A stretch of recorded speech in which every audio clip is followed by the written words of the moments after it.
So the conversation today, as was introduced, is education and the future of work. I'd like to address Prof. Rajneesh. How badly has this impacted the African talent pool, in your view? Yeah, I think that really we are seeing the current crisis as having created both a shortage of people, and at the same time we have a shortage of opportunities. So these are two problems, a supply problem and a demand problem at the same time. Janet Dupreez, while countries today offer attractive policies to lure people from Africa to the global countries to work, what should Africa be looking at in terms of policy to ensure that we don't lose, or what we call the brain drain, have that scenario consistently playing out? My personal opinion is that we need to first begin by looking at what is it that really motivates people. The emphasis has been on tangible and often financial benefits. We need to look at people as physical, social, emotional, intellectual, and spiritual beings. And we need to be thinking about what is it that people really, really want. There's been so much conversation over recent years. Those are the things we need to start tapping into. Africa and the people of Africa have got to realize what it is that we actually have that is special and powerful and unique and amazing. But I think when people begin to see the opportunities that we have in Africa, that we can offer to the rest of the world, I think we'll begin to start seeing some of those patterns shifting. Thank you so much, Janet. You speak a lot about the potential that we have internally and how much we need to draw from that. I'll just scoot quickly to Dr. Jonah to say, what is your organization doing to really unearth the potential that we do have in young people today? Right. Champlain College Online has the opportunity to reach people throughout the world, to provide them with education and really expand the opportunities from where that person is. So we provide everything from certificates and micro-credentials, non-credit, all the way up to graduate programs. So what we're able to do is to reach people where they are and identify those needs at that time. Do you see this intervention working in Africa? Absolutely. I think we have the opportunity really to start, in particular, our areas of specialty include business and cybersecurity. And this is an area, as we have seen with COVID, there has been an acceptance in the online world and the ability for people to connect in ways that we haven't seen before. Upskilling, education, and connecting people that often can't reach or couldn't move, wouldn't have the opportunity to do so. Thank you so much, Doctor. Jennifer, Doctor just explained how that, there's need to reach in and draw. In your school, what are you doing differently in these times? So talking about reaching in and doing something differently, we've realized that the labor force is shifting, the demands are shifting. So we realized there's a need to teach children personal leadership. So we're working at integrating into the curriculum emotional intelligence. So it's not enough to get an education. We need them to be able to lead themselves from within. So we're making a case for, from childhood, get them to master those skills, those leadership skills. So when they get into the labor force, they are not a liability. They're able to add. So even if they don't get to do the university education and get to become professionals, they are able to lead themselves individually. And how has that worked for your school? What's the traction you're seeing? So we've realized that there are very limited cases of discipline because the children are taught to be proactive. So we have very few cases of, the children fighting. So they have disagreements, they have conversations and sort out their disagreements. What I think is, there's a huge gap in education, not just about personal leadership. So COVID hit, and I think education was worse hit. So private schools, so we were able to, get into digital learning, but the children in the rural areas, the government schools, a lot of them we're not able to do it. So that's where the challenge is. So what I think is that private sectors can begin to adopt schools. It doesn't necessarily mean give every child a mobile phone or a tablet. We could put it up in youth centers in the village. So we really need to give equal opportunity to children in the rural areas, in the government schools, and then I also think private schools too can go ahead and adopt a school. Absolutely. We're going to give these guys a round of applause. We're looking for an Africa recovery. And this means we must have Afrocentric solutions, right or right? Right. Excellent. So I'd like to hear from Prof. Rajneesh on what we need to be tinkering with. What do we need to do to elicit more Afrocentric solutions? Thank you. I think I agree that there's a lot that can be done because of digital technologies and because of course, COVID has opened up a number of ways of doing things that are different than the past. However, it is worth remembering that there are challenges for these type of activities in terms of resources. That is to say, first of all, to teach effectively online is much more intensive in terms of resources than it is in the old-fashioned classroom method. People think that you simply duplicate what you do in a physical presence in class in real life, but that is not so. It's actually about 50% more costing than doing it in class in person. The second thing I think is worth pointing out is that in the sciences, you need laboratories. You need access to people. It's very hard to communicate very important skills, so there's a limit to how far we can go with the digital technologies. At the end of the day, we also need physical places of interaction. You cannot have a medical doctor who has never seen an actual patient, or an engineering student who has never actually been in a laboratory. These are very important things to remember. So when we look forward, we realize that there are challenges and resources. So we kind of look at scale economy, that is to say, have one or two important locations where students can come together and learn from the best. There are very good people available to teach, but the thing is, we've spread ourselves too thin. We have small units of operation across the country, whether it's Nigeria or Senegal or Uganda, and we can find ways of creating the most efficient scale of doing so. Absolutely, Prof. Thanks. A round of applause, please, audience, for that rendition. I'll scoot quickly to Dr. Jonah, still on the point around enabling education through the new norm of virtual learning. How has this worked for you in your institution? And do you see a possibility for Africa? What do we need to do to get ready? Actually, I'll back up and just say, Dr. Nurullah, I really appreciate what you had to say, because that leads into my thinking around this in preparation.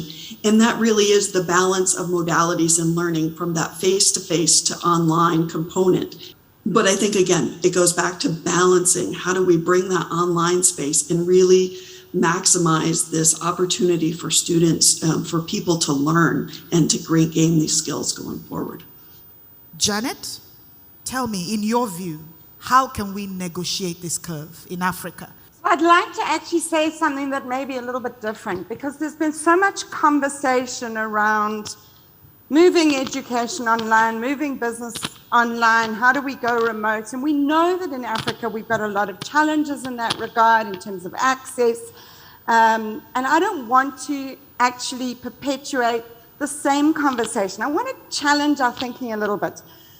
I think that we need to be a lot more focused, for example, on project-based learning technologies, action learning, technologies like that. We need to even think about the curriculum.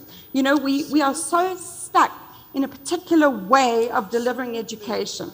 We have got to get our population up to speed, able to deliver, you know, at very high levels of education. And we need to be able to do it as soon as possible. We can't wait 20 years for this to happen. How do we fast track? How do we make that happen? Spirit. If we can capture the spirit of who we are in Africa, we have been living outside of convention for so long. And everybody keeps telling us we've got to get out the box. Well, guess what? We're already out the box. How do we make that our competitive advantage? If we can capture the spirit of who we are in Africa, we have been living outside of convention for so long. And everybody keeps telling us we've got to get out the box. Well, guess what? We're already out the box. How do we make that our competitive advantage?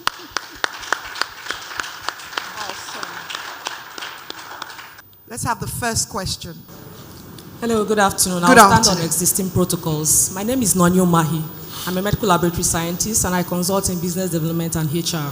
Our curriculum is not serving us in Nigeria, and I bet say maybe the whole of Africa. We have to have a curriculum that will produce the workforce for the future. Because the problem is that, especially for those of us that have done science and technology, which drives innovation, we don't have those business skills. And that is what the other countries are doing. Okay, we've introduced entrepreneurship in the schools now. Who is teaching this entrepreneurship? Are they practical entrepreneurs? If you don't do business very well, you can't teach entrepreneurship. That is a problem. So can we transit from teaching entrepreneurship as a GS course, or maybe an add-on? When you teach as a GS course in the first year, can you go to the penultimate class or final year class and teach applied entrepreneurship by successful people in the industry? That's the way this thing will work. So that's where you talk about co-opting or adopting government schools. I want to ask a very sensitive question, please. No hard feelings. Do you think the private schools in Nigeria will keep greed aside? I'm sorry, that's why I say sensitive.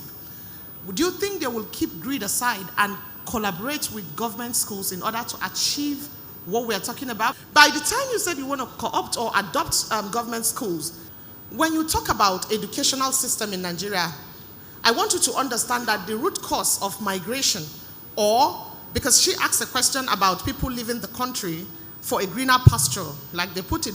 But I want to tell you the actual reason is because I want to bring it down to teaching. I am an educator, so I'm talking also from perspective of being having that experience. You see private schools making millions of naira, and yet they underpay their teachers.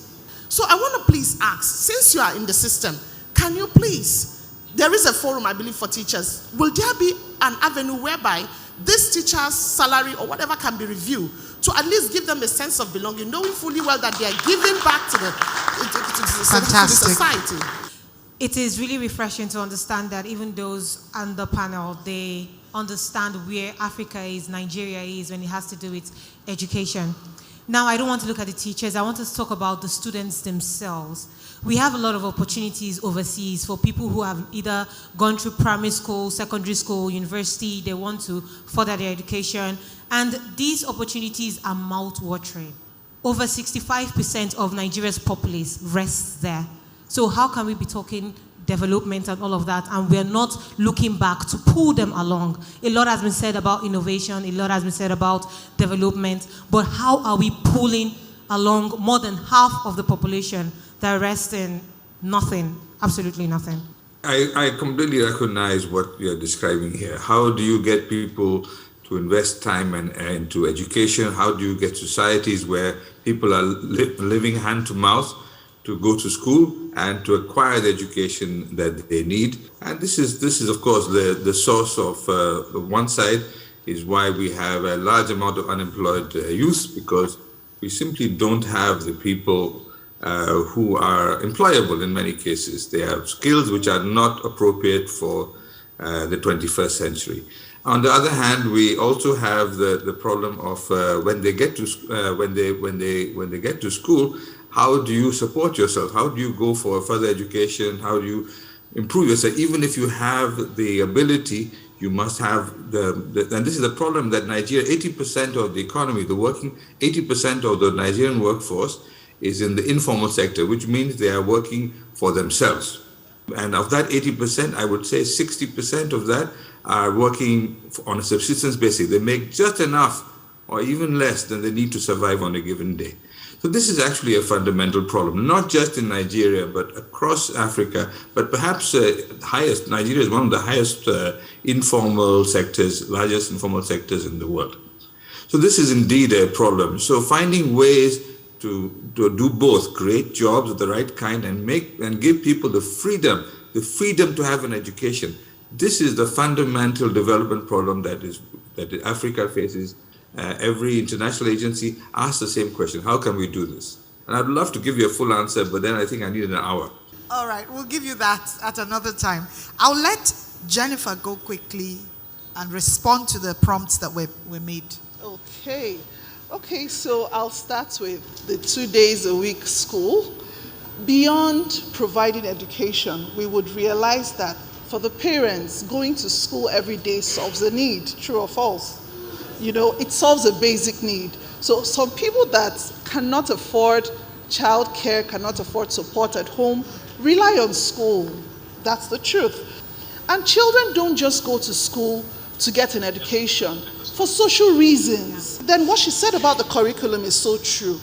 Our curriculum is dead. It's horrible. It's not enabling at all. So I would think, we would need to have a situation where somebody doing basic science is exposed to the politics of how the world runs. Someone in humanities understands artificial intelligence. They don't need to really know everything about it, but let there be that exposure. So the child is able to now go and build on what they've been exposed to, as opposed to where it's just streamlined. Okay, you're doing sciences, you're doing further maths, nothing else about the social sciences and nothing else about anything else but what you're doing. Then about the private sector and, us raking in a lot of money. As hard as it sounds, I truly agree with her that the private sector, the private school sector in Nigeria needs to be regulated. So the schools can afford to introduce whatever they want to introduce, explain it away, charge for it, parents are paid, and then they decide what to pay their staff. And of course, the staff are not allowed to be in any form of union. If there was some form of regulation, it would help. We hear you loud on regulation. We hear you. I'll let Dr. Jonna go quickly, 2 minutes. In response to the need for entrepreneurship, I agree wholeheartedly. And in particular, it is back to that connection. We talk about the need for online. How do we get from online to entrepreneurship? They really need to be together, right? But first, we really need to think about that accessibility piece and the providing the skills and knowledge. But then also mentorship. How does one become an entrepreneur? And develop those skills as well. So again, it's connecting, it's the mentorship, it is accessibility, in order to really bring us forward in that moment. It is a combination of the two, not one or the other. Fantastic. I think my panel deserve a resounding round of applause. It's been engaging, and there's a couple of items that serve as call to action. Do we agree? A lot of conversations have happened, but now, next steps is to take action.